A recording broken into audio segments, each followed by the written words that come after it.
وكاملة، أداء جميل، ورغم الأداء في بعض الأحيان هو أداء هادئ ومنضبط للمنتخب العراقي. باسم عباس لكرار يجرب التسديد،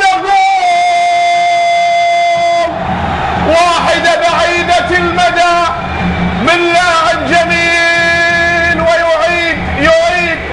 ويعيد الذكريات.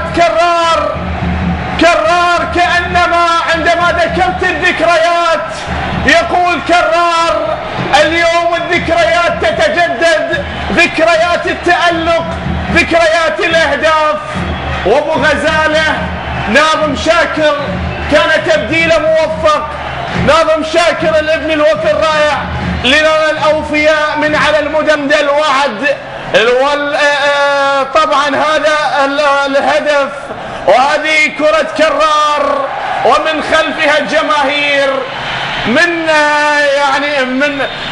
من خلف المرمى نهضت. وهذا كرار بخارطة العراق التي تجمع الكل من الرمادي إلى زاخو. اليوم كلهم حضروا بهذا الموزايك المصغر في ملعب الشعب الدولي.